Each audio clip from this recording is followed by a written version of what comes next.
everyone. Welcome back to another episode of Woodmere Estate Revival. We are back working on trim today. Just finished up the kitchen yesterday. Really excited to have that done. But today we're knocking out some more crown projects. I've got one piece to run on the wall behind me. That's over the back door. And for some reason we didn't do that. I think we were waiting to finish trimming out the stairs and everything so we can make sure where we were going to place everything. So I've got to do a piece of crown there with a return on the end because that's just going to die at the end of the wall there. And then I'm going to go across the way there past Amber's head and work on the fireplace surround, and then go clear into the office and go around the office built-in, or solarium, because that's what I'm calling it. So we got a big project ahead of us today. I've got to put up some dental molding in there, and then we'll be ready to run crown around the top of the built-in and all the way around the fireplace surround that we built with raised panels. So I'm gonna get this piece knocked out here, and then we'll go ahead and move into the family room and solarium and get that stuff knocked out. All right, so we got some blocking up here, just using pieces of scrap wood that we ripped down on the table saw into little triangles. And of course, on the last one, I ran out of nails. So I had to go get some nails from the nail gun.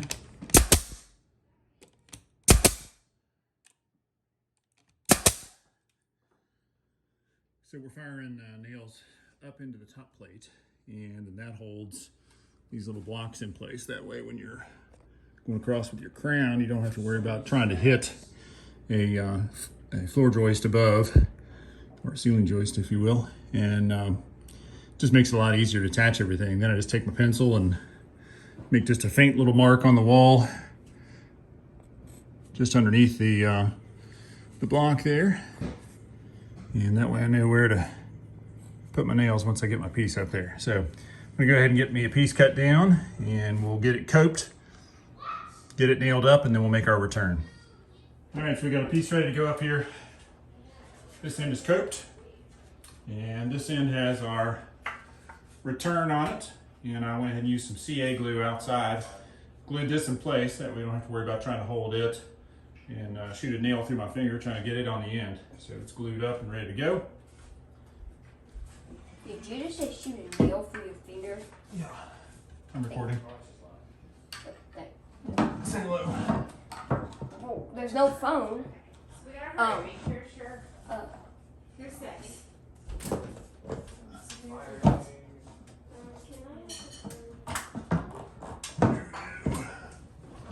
Get up in there, you rascal. Can you look at my cables? Where are they? Oh, they're outside. I think they're on these chairs. They're outside on the porch or in one of these chairs.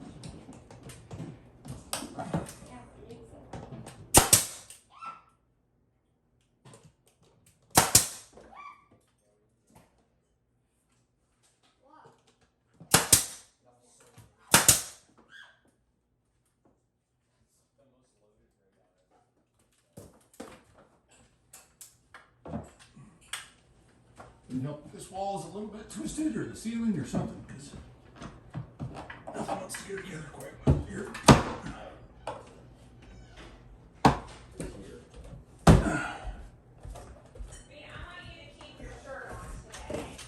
Are you recording? Yeah. Well, if not, you're gonna have to spray and lotion up your body.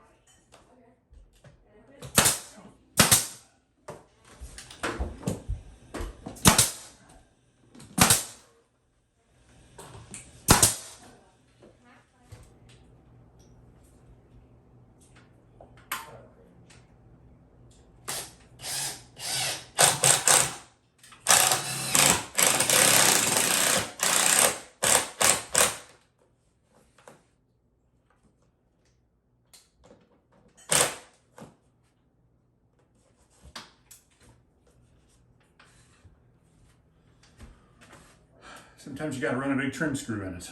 The nails held pretty well all the way across here, but where that corner kind of took a dive, where the drywall wasn't quite even, I ended up using a big trim screw and ran it up in there and it pulled it nice and tight. So that thing's not going anywhere. All right, so we're ready to put our first piece up above the fireplace here. Amber's giving me a hand because it's impossible to do by yourself, unless you're Stretch Armstrong. You would try, but Yeah, I could give it a try, but would not work out very well. So we figured out where all the humps in the ceiling are, and then we got everything pretty well situated. So I'm gonna hold one piece up, Amber's gonna hold the other, and then we'll kind of center the board up, and then we'll try to put a couple of nails in the center of the board. That way it'll hold it until we can get the corners pulled together. Need a third hand there? Yeah, some of the smaller ones have a belt clip, but I don't have a belt or a belt clip. You're screwed. So it's a thigh clip here. So, I don't care if I'm screwed as long as I don't get nailed. Okay, it's gotta go my way.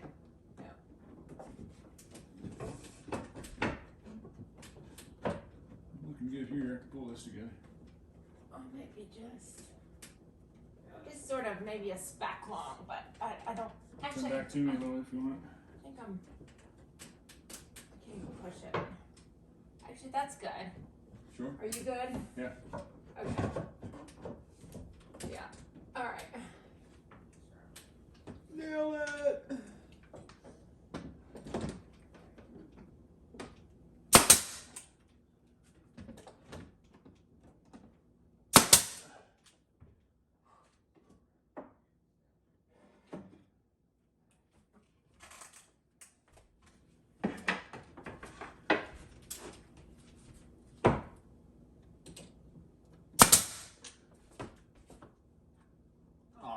Yeah.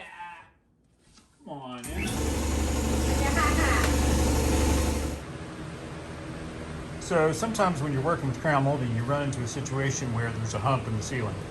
If it's an older home, it could be an issue with the plaster. If it's a newer home, it could be you're right on the seam of two pieces of drywall, and there's a pretty significant hump in the drywall compound where they tried to cover up that seam. If your drywall team is really conscientious, they tend to spread those out and sand those down pretty well for you. We ran into a situation just now where there's about a 1/4 inch hump in the drywall right at a seam, and it's just right at the junction between two pieces, right at a corner. So there's no way that you can push those two pieces together without creating a gap on the other piece. You know, if your one piece is flush against the ceiling, your next piece over is going to have a big gap in it. So you can leave that and caulk it, which is kind of the quickest way to do it. The other way to do it is to scribe it. And so what you do is you put, this is the top, you put the top against the ceiling, and you take your carpenter's pencil, and depending on how big a gap you have, I had about a, like I said, about a 1/4 inch gap, so I used my pencil on the side. So I ran it like this on the side across here, and you put your pencil on the ceiling, and then you scribe along your wood, and that gives you a perfect copy of the hump. And as you can see, it's a pretty good hump all the way over to this end, and it finally just tapers off.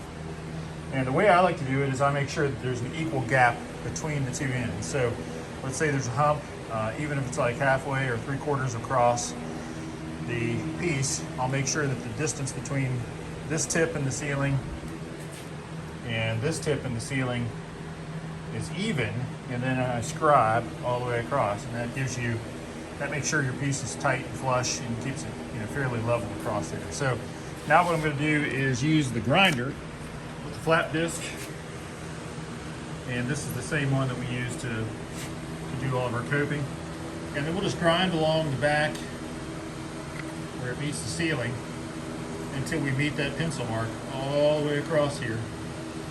And once we've done that, we'll take it back inside and fit it again. And it should fit nicely against the ceiling this time. So Amber just helped me get this piece in place, and we've got the Collins Tool Company spring clamps on the outside of the joint here. And we got it full of wood glue, so that thing is not going anywhere, ever. I ended up using a couple of nails here just to hold it temporarily. I've left this other end loose because I need to fit the piece to the other side before nailing that in. But here you can see where we scribed it against the ceiling. And it actually worked out really, really nicely. So just a tiny little bit of caulk there, and it'll be ready for paint. But looked a lot better than creating a big gap here at the corner, trying to get the two to meet. Would not have been great. So now I'm going to move down to the other side. It's still loose. Need to go ahead and get the piece fitted on that end. And then we'll finally work our way around to the office. Much rather be in the pool today. It's looking awfully inviting. May have to quit here in a little bit and go enjoy that.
Dentil. Gorgeous. Not dental. Dentil. What's that spelled? Can't help it. Of course.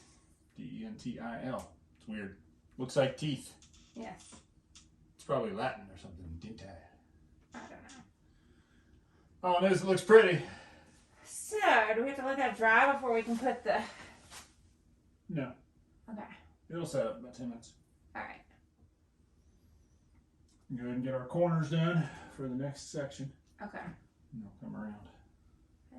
Okay. It looks gorgeous. Nice added feature to the built-in, huh? Yes. It's, yeah. All right. So while Chris is getting ready for the next piece of crown, I thought I would show you my wallpaper samples. So my idea is to wallpaper the back of the built-in. We're going to have floating glass shelves in there, and so I wanted to decorate it a little bit. So you can see the first and the third samples are big palm leaves in green and blue, and the second and the fourth samples are like bamboo trellis and in the green and the blue. So right now I like all of them. Haven't quite narrowed it down yet, but I wanted to give you a quick preview. So Grant, what do you vote for? Which is your favorite? I told you I didn't want to.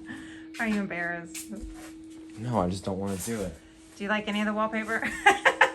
Wallpaper's weird. Well, I would have agreed with you 5 years ago, even 15 years ago, but it's kind of making a comeback. So that's why I thought I'd do it in a small space. I like the far left one if I had to choose. The green palm leaf? No, the far left one. I mean far right. Oh, the blue bamboo blue. trellis. The blue bamboo. Okay. Well, I can't decide. I love them all. So. Yeah. All right. Thanks for your input. Yeah. All right. Please. Jeez.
took it your way at all? Yeah.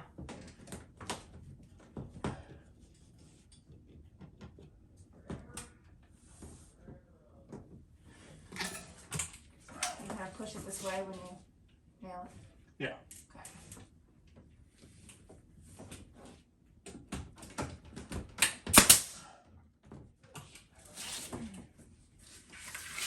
Okay.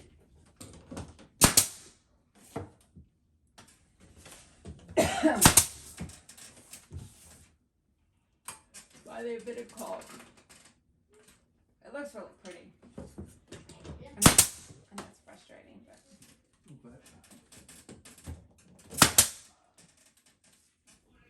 All right, well, that's going to do it for this episode of Woodmere Estate Revival. As you can see, we got all of the crown in place, the dentil in place. We're just letting the joints dry, and then we'll pop off the spring clamps. Once we get that done, we'll be able to go ahead and fill nail holes, screw holes, give it a good caulking, and then we'll be ready for paint. So can't wait to get it all painted out. This poplar paneled surround that we did here, it's going to need several coats. We're going to have to prime it. I got to finish sanding it, actually. There's a little bit more sanding work to be done. Then we'll have to prime it and give it a couple of coats of our trim paint. We had talked about doing maybe a shade of blue or something like that on it, but ultimately I think we're going to do the trim paint just to keep things simple. We didn't want to make the space too dark using a bunch of darker blue paint, so I think we're just going to stick with the trim paint, but we'll see. So keep tuning back in. We'll have all kinds of updates coming up. Be sure to hit that subscription button. Hit the little notification bell. That way you get notice every time we post some new content. Give us a like if you would, please, and be sure to keep sharing the channel with your friends and family. We really appreciate all of our loyal subscribers, and the channel continues to grow as we continue to push out more and more of these videos. So we'll see you guys again real soon. Take care. Bye-bye.